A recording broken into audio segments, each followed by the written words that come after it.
Hello there. I'm Martin Charter from the Centre for Sustainable Design at UCA Business School. I won't waste time going into my background. You can find more information on me on LinkedIn. So I'm going to talk to you about a few ideas related to designing for the circular economy.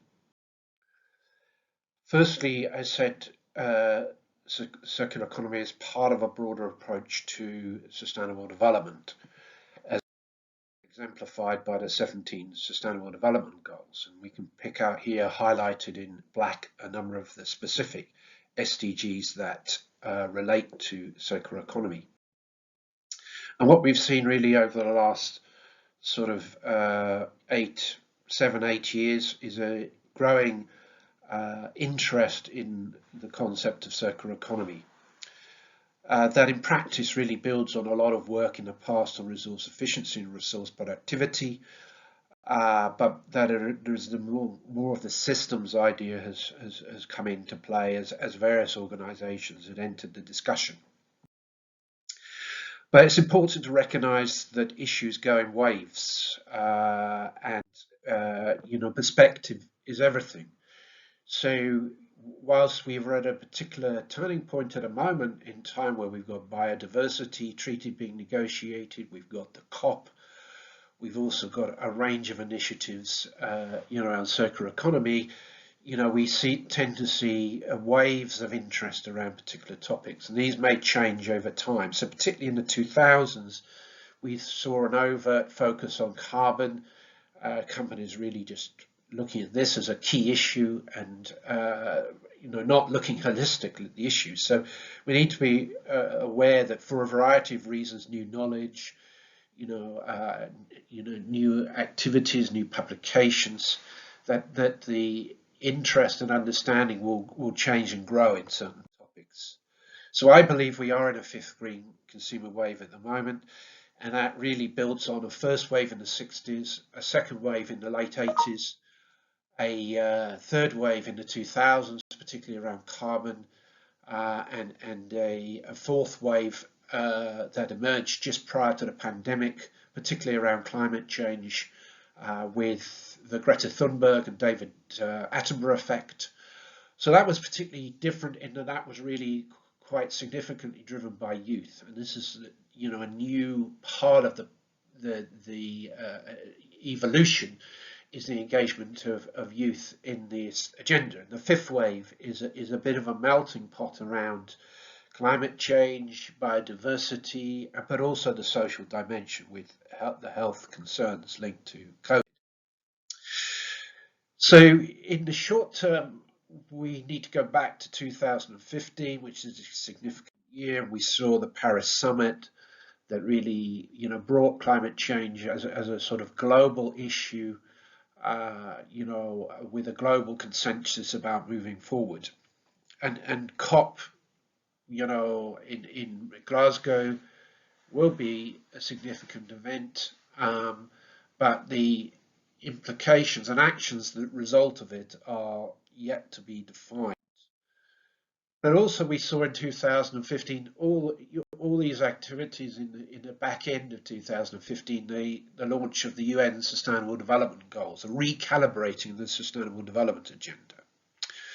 But also importantly, we saw the Circular Economy Action Plan 1.0 from the Commission that brought a whole series of topics together under the heading of circular economy, and an action plan was developed that has been followed through in a number of, the majority of instances. And we saw Circular Economy Action Plan 2.0 emerge in the first quarter of last year.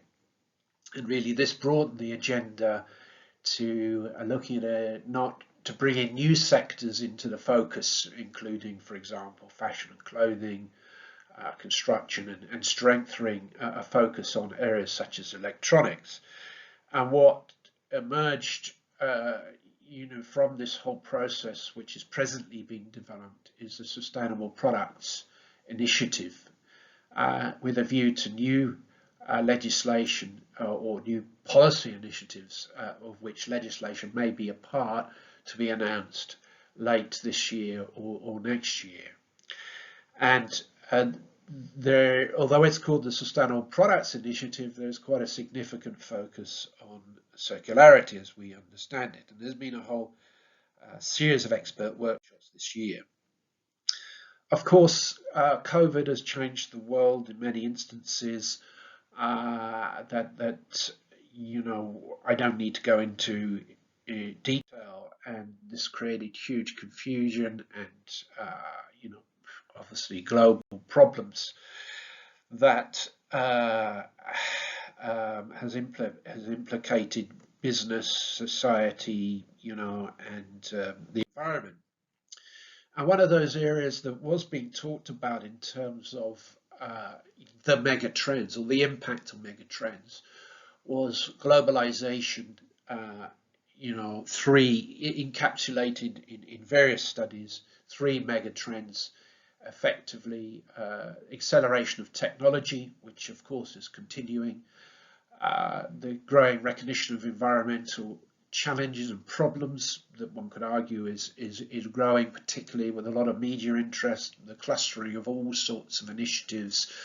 Even the last couple of days, we've had the announcement of the Earthshot Prize. We've seen progress on the Biodiversity Treaty in Kunming in China, and we have the upcoming COP conferences. But then the other third mega trend prior to the pandemic was globalization. However, what we've started to see is a reshoring in a number of instances of manufacturing to different parts of the world, and these developments of sort of global blocks. So what we'll may well increasingly see is this globalization strategy, working globally but acting locally. So there's global focus, but there's local focus. You know, we're changing work patterns, more people working from home, you know, spending more time in the community. So the social dimension becoming important. And of course, all this has led, you know, as you know, we start to perhaps move from some of the worst aspects of the pandemic into, you know, some recovery, at least in some places, this growing discussion again over green growth emerging from the pandemic, and the agenda is somewhat different from the last green growth wave in the 2008 after the economic crash, because of this sort of link to the idea of a low carbon, you know, circular resilient economy that is also socially inclusive. So materials use is growing globally, and this is expected to grow, you know, over the next, you know, 30, 40 years if we don't do something about it, don't become more efficient, you know, in our usage. And materials use has an impact on climate change. And circular economy approaches could reduce greenhouse gas emissions by up to 60% by the reutilization of materials and products. I haven't got time to go into this, but we did a paper linked to the role of the G20 in support of the, you know, circular economy that can be found either in the, you know, presentation on this on the web, but also a published chapter. So what is circular economy, and what is circular economy at a product level? Well, our research is indicating that, you know, very few companies at this stage are measuring product circularity, more of the measurement of circularity at the level of companies and business units. But what is it? Well, in my opinion, it's about retaining value in products, components, and materials for as long as possible, effectively. And it's absolutely not about a waste agenda. End of life, as you'd say, is much further down the line compared to conventional life cycle thinking. So the focus is on the use phase, how you retain the value in the system. And I encapsulated this in a book that was published a couple of years ago. So a good sort of metaphor for this is the Elaine MacArthur, you know, model, that the butterfly diagram that builds on the original work by McDonough Browngart. This talks about, designing products for the biological system and designing products for the technical system. But in reality, things are not as simple as that. Many products include mixed materials. So, for example, there are an example of the Healthy Sea socks that include organic cotton, includes elastomer, and includes nylon for waste fishing gear. So this includes both products from the biological system, but also the technical system. So what we're starting to see is large companies really start to look at these issues. Philips have a model, for example. They're operating mainly in the technical system, so they talk about systems that are focused around service or maintenance, extending the life through better service and maintenance, through refurbishment, through parts harvesting, right through to materials recycling. So they have an approach that they have brought into their 6 focal areas of eco-design. Now, the company is a company called Aquafil, who've produced a brand called EcoNile that effectively is producing second life nylon from waste fishing gear using chemical recycling through depolymerization. We're also now starting to see transnational companies like Lego really starting to engage with the circular economy discussion and really employ a whole raft of new people around this agenda. We're also seeing entrepreneurs and innovators engaging in the agenda. This is iFixit, who effectively have a business model where they provide online tutorials for free, helping individuals repair products, and then they sell you the equipment and kit to do that. This is BioBean. They produce logs for heating from coffee grounds. Pinatex produce so-called vegan leather and now fibers from plants. Deserto producing again a vegan leather from cactus. And then we have upcycling, companies upcycling. So this is a company called Elvis and Cressy that are producing bags effectively from fire hoses. But also behind this, there is this technological acceleration, and we've got Industry 4.0, and a new paradigm emerging, that is really about potentially reindustrialization. Once we take it down to the local level, and so we have issues around the potential for more decentralized, approaches that are much more, that pick up on the trend, a new trend of making, modifying, and fixing. And this has the potential to be smarter, low carbon, and more circular.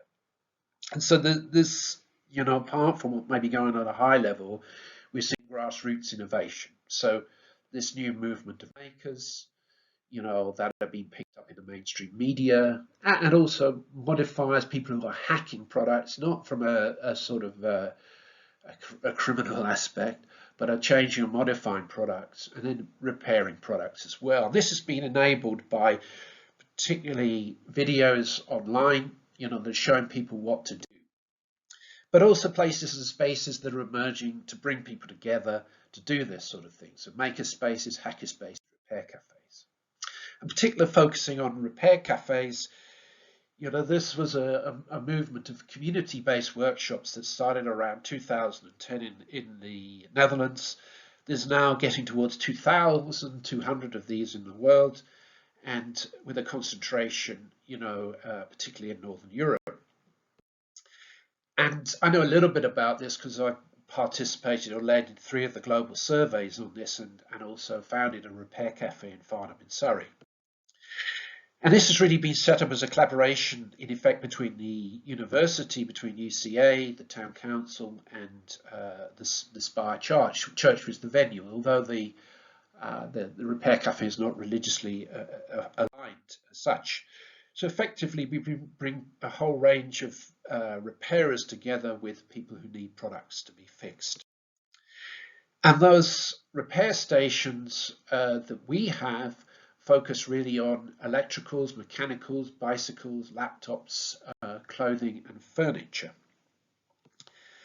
And what we've been able to do is to bring together all sorts of people who've have those skills, built those skills over time, who are often retired or semi-retired, or have become more senior to use those skills on a day-to-day basis, or those who actually retrain themselves as they moved into retirement and build up very good, strong skill sets. Our repair cafe has been really set up with impact in mind. So we've had over 3,000 visitors. We've completed over 1,400 repairs. We have a 67% repair rate. We've diverted 4 tonnes from landfill, which is equivalent to 38 tonnes of carbon savings, high level of satisfaction. And also we have a social/economic impact in by repairing the products and therefore retaining the value and extending the life of the product.